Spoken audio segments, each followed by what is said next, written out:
Hello everyone, welcome to Everything Arsenal. Now it's a new week. Are we going to get any deals, any breakthrough in any deals this particular week? The World Cup knockouts have started, which means the World Cup is, getting closer and closer to the end, 2-3 weeks to go. And after that, things get serious and we're closer to the Premier League. So things need to get serious. Now, some of you are already concerned, what is happening while you're signing players. Personally, I'm not concerned at all. The World Cup is going on. Obviously, things are slow. And after last season, what Manchester did in terms of, delivering that league title, delivering a fantastic season and a very good transfer window where we signed 8 players, I'm not concerned. I know they're going to get the job done. Whether we're going to sign players in June or July, I'm sure we're going to get the job done. Now, ideally, you want to sign new players, for preseason. Like last season, I would have hoped, Gyökeres and Eze could have been available for preseason, but sometimes it's not possible. Sometimes teams don't want to sell until, the very end. And being a World Cup year, not too many players are going to get preseason anyway, especially ours. Most of the players are going to go farther and farther into the, the World Cup knockouts, and we're not going to have them for, preseason, and you're only going to get them maybe after August has started. So either way, we still need to get deals done, obviously. So what's the latest on Bruno Guimaraes? What's the latest on Bouaddi, Rogers, Jesus as well? Could he be leaving and where will he be going? And we are surprisingly linked to Curtis Jones from Liverpool. Yeah, we are linked to Curtis Jones from Liverpool. So we are linked to plenty of midfielders, and that's a position that we are definitely looking to sort out. And let's start with this on Bruno Guimaraes. So Lee Ryder says Newcastle have made it clear, is a Newcastle writer. Newcastle have made it clear they only want to sell on their terms. A 45 million offer suggested via intermediaries was swiftly dismissed, and as of Sunday lunchtime, Arsenal are yet to table a formal bid. Now, the bid that we made was a verbal bid. He said, we are ready to pay this. Obviously, we know that is not going to be accepted. That is why it wasn't even a proper bid. It was a verbal bid. We are ready to pay this. But I'm sure the board, they know Bruno Guimaraes is not going to leave for anything around the 40 millions. He's not going to go for 40 million. We are seeing midfielders going to 120, going for 120 million, and a lot of them, a lot of those teams want 100 million for their players. But they did not make that bid, expecting Newcastle to accept it. Obviously not. Arsenal they're just going to start from somewhere and then increase their bid from there, and then maybe, meet in the middle or whatever. If you're going to get Bruno Guimaraes, obviously it's going to take a couple of weeks before we get it done. It's not going to be an easy deal. It's going to be like the Declan Rice one. You're not going to get Bruno Guimaraes like this. You're going to need to pay 130 million today if you want to get him today. So it's not going to be possible. So you're going to need to do, some bids and, send some bids and some discussions and all that to be able to get this particular player. Now, what we want to see, though, obviously, is, a little bit of development. Are we going to see any development this week? Are we going to see, any breakthrough in the negotiations? Are we going to see Arsenal making the second bid or, an official first bid? Are we going to see, Bruno Guimaraes, talk about it in one of the interviews if he's asked about it? Are we going to see, anything from David Onstin, anything from Fabrizio, anything from Andrew Arsenal saying, Arsenal are definitely going to make a second bid. This is the midfielder that we want, because as of now, we are being linked to plenty of midfielders. We're going to talk about Bouaddi in this video. We've been linked to Tonali, obviously. Tonali is a player we know that we want. Is he going to end up being cheaper than Bruno and you go for him instead? At first, we were linked to Matheus Fernandes, but that is not going to happen. Looks like he's going to go to Man United. We've been linked to Kone from Roma as well, and obviously we've been linked to Bouaddi as well. So we are definitely looking for a midfielder. All those names we've been linked to, we are definitely looking for. And I mean, Arsenal have not been linked to a right winger. That is because we know Saka and Madueke are still going to be the right wingers next season, so that is a position we're not looking at unless an opportunity comes in, and then we go for that position. The reason why we are hearing about left wingers is because we are trying to sign a left winger. The reason why we're hearing about names in midfield is because we are linked to a midfield and we want a midfield in the team.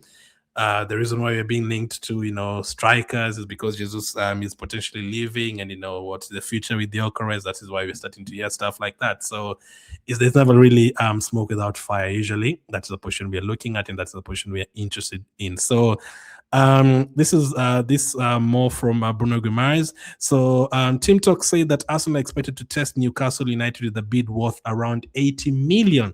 The Gunners have made the Brazilian their priority midfield target ahead of Sandro Tonali. The Magpies remain determined to keep the 28-year-old who has no plans to sign a new contract. So where would I say the ball? Whose court is the ball in right now? Is it Arsenal? Is it Newcastle? Is it Bruno Guimaraes? It could be anyone really. Arsenal could go right away now with the official bid right away. 80 million, here it is, and hear what Newcastle have to say about it. After that, it could be now up to Bruno Guimaraes to decide whether he wants to leave or not. But again, we usually don't just go for a player unless is told us anything, especially now under this Arteta and Barca regime.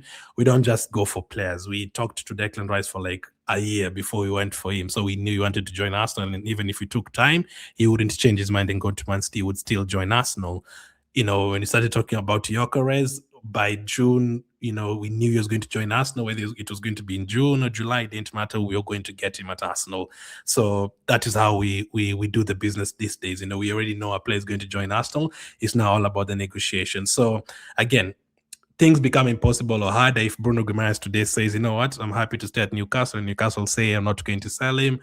Things become harder. Or if Bruno Guimaraes say, you know what, actually, Madrid also want me, I prefer going to Madrid than Arsenal, that makes things impossible. And the moment that happens, the Arsenal board usually say, okay, fine, you're going to go for a different player.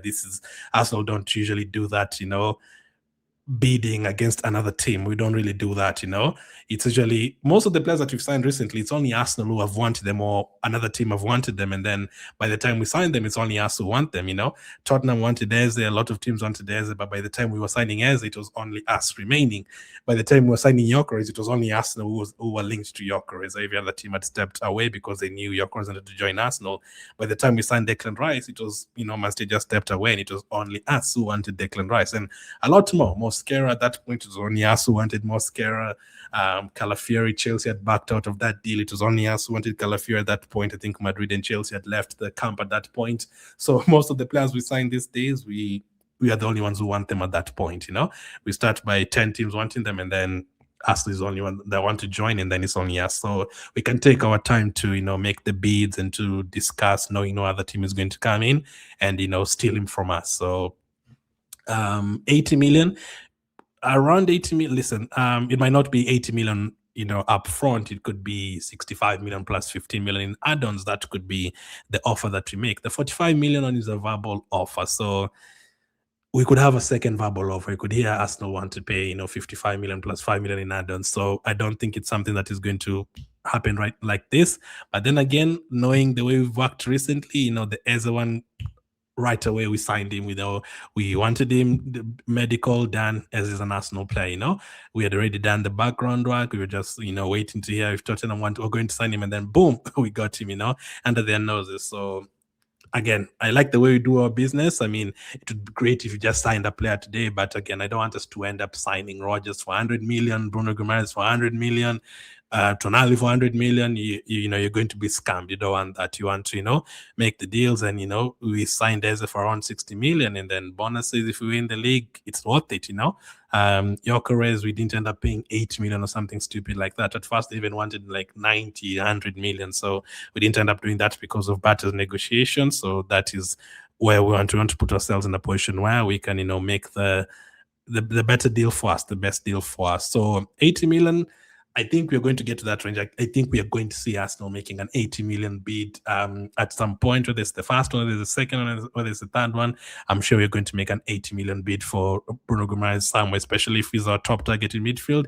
We are going to get to that point. I don't know if that is going to be the second or third offer. It's going to be the last offer, and Newcastle refuse it and reject it, and we move on to a different player. I don't know, but either way, I'm sure you're going to try all the way, and let's see if you're going to get him. Now, if we don't get Bruno Guimaraes, who else is in the picture? So Bouaddi, Arsenal, Man City, Manchester United, Bayern Munich are all following Ayyoub Bouaddi. Should he move this summer? Lille would prefer a sale with a 1-year loan included, with club president Olivier Letang demanding between 80 million to 100 million euros. So prefer a sale with the 1-year loan included. So I think what they're saying there, if we sign Bouaddi, you'd have to loan him back to Lille for a year. Now, we did that with Saliba, and after that, we loaned him to two other teams, Saint Etienne and Marseille after that. No, we loaned him out to Saint Etienne, Marseille, and Nice. Those are the three teams we loaned him out to. So he spent 3 years in different teams before he came back to Arsenal. So could it be the case with Bouaddi? And on top of that, I'm sure if Arsenal sign an 80 million euro player, they want to use him right now. I mean, he could develop in the team, but I don't think Arsenal would sign an 80 million. I don't think anyone would sign a 90 million euro player and let him go out on loan. That is almost like 67% of your budget. So you cannot just buy him and then loan him out for 1 year. Those are the kind of a loan deal immediately. Those ones are for players you buy for 25, 30 million, and then you send them back to, develop, and then you bring them back. And Bouaddi, I don't think it would be Man City. Could Man City do that? Possibly, now that they have Rodri and Anderson. Man City have a lot of money, so that they could be in a position where they could buy Bouaddi for 90 million euros and then loan him out to develop for a further year. But I don't think any team would want to do that at all. So if that is the scenario and they're asking for that kind of price, and Aston will have a chance to get a Bruno Guimaraes or Tonali right now to win now, because Bruno Guimaraes is in his prime, then you probably just go for Bruno Guimarães and let this one go. Maybe he ends up staying at Lille and then you go back for him after a year. Who knows? So that is according to Fabrice Hawkins, but those four teams are in for him. I'd be obviously concerned about Man City. Obviously, if they want him, I mean, for the player, if the player wants to, the player might want to join Man City, and then it makes things a little bit difficult. I mean, I don't know. Some of them usually say I'm supported Man United, and there. All those teams, I think, have the financial capabilities of signing him. I don't think any of them would want to sign him and then he's loaned out immediately. It's not, especially not for 90 million euros, unless there's an agreement there where it's in installments, and then maybe 40 million, 50 million up front. He comes and plays on loan for you, and then 40 million later on you pay in installments. I mean, we signed Nkapi for 50 million. They loaned him out. It usually can go the other way, but the other way of paying and then you let him go back, that would be crazy. Imagine if you had signed Gyökeres for that 65 million and then you loan him out. It just doesn't make sense. Even if Gyökeres was younger, it wouldn't make sense at all. So this one, I think, for Bouaddi is like a 30% chance it could happen. I think it's very low in terms of happening. Now, what about Rodgers? For Rodgers, I feel like there's a good 70% chance this will happen, especially because he's our top target. Arsenal's position on Morgan Rodgers remains unchanged. The club are expected to make contact with Aston Villa when they believe the timing is right.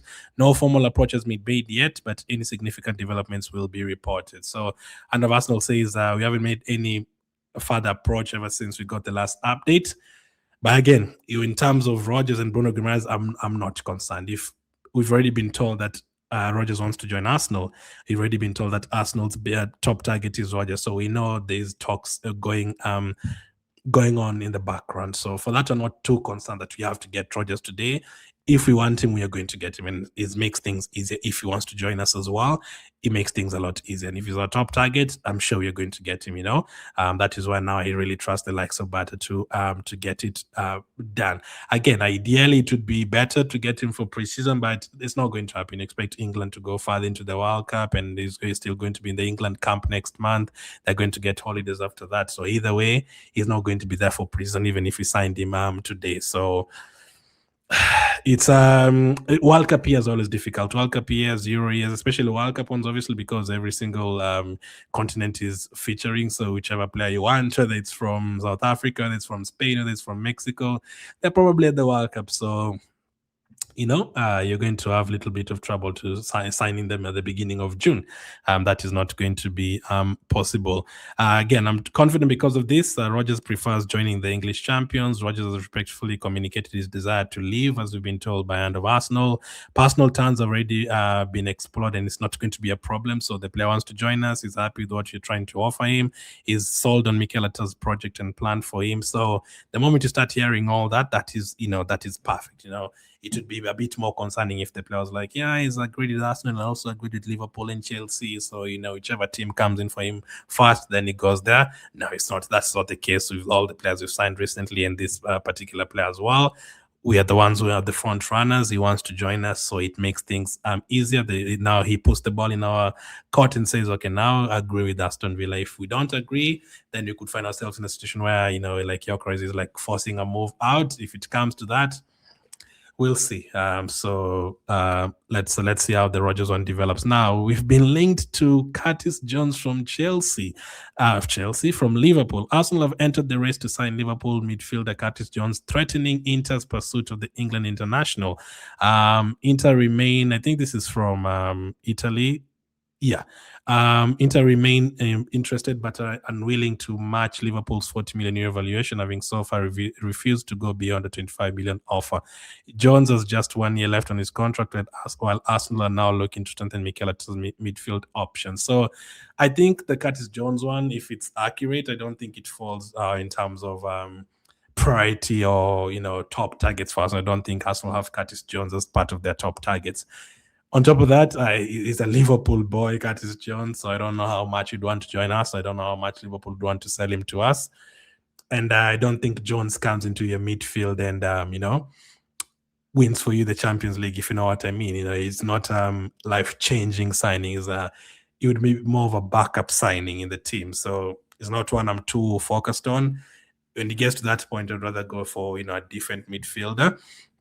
But again, there's not too many midfielders who are going to cost you 40, 50 million euros. Most of them are going to cost you 80, 90. If it's a game changer, 80, 90 million or something. So Rodgers one would be slightly like a backup, The Curtis Jones signing is a signing where which Aston would have made like 6 years ago, He's not a bad player. He's still a young player who's still developing, but, those kind of signings would make, in those days where we were desperate and trying to get someone to come and help us in that midfield, we couldn't compete with the likes of Man City and Liverpool for players. That is where we'd sign a player like that. But with the fact that we can compete with these other big teams for players, then we can go for the big boys. But let's see if there's any development in terms of that. And then finally, Jesus. Everton remain interested in Jesus. We already got this update like a month ago that Everton wanted him, and then we were told that a couple of other Premier League teams want him as well. Arsenal's lowering their asking price to 25 million. But a deal is still considered difficult despite Arsenal lowering their asking price to 25 million. So Arsenal want between 20 to 25 million, but these teams are not ready to pay. But again, yes, the injuries are a concern, but I don't think you can go any lower than that. It has to be more than 20 million for Jesus. He's still not yet 30, and he's still very Premier League experienced player. He's won 5 Premier League titles, so you have to pay that kind of money. It's like Chelsea have just offered Sunderland 8 million for Xhaka, and they were like, no, that is disrespectful. So it's kind of the same with this, and despite the injuries, it has to be at least more than 20 million, So let's see how that one develops as well. Let's see if we're going to get any breakthroughs this week, and then as always, when that breaks, we're going to talk about it right away. I've done a video talking about a defensive situation. Saliba could undergo a surgery, so we might need a center back. We are being linked to center backs at the moment as well, a position we didn't think we are going to need. So the video is on screen. Make sure to check that one out. Thank you for watching, and I'll catch up with you on the next one.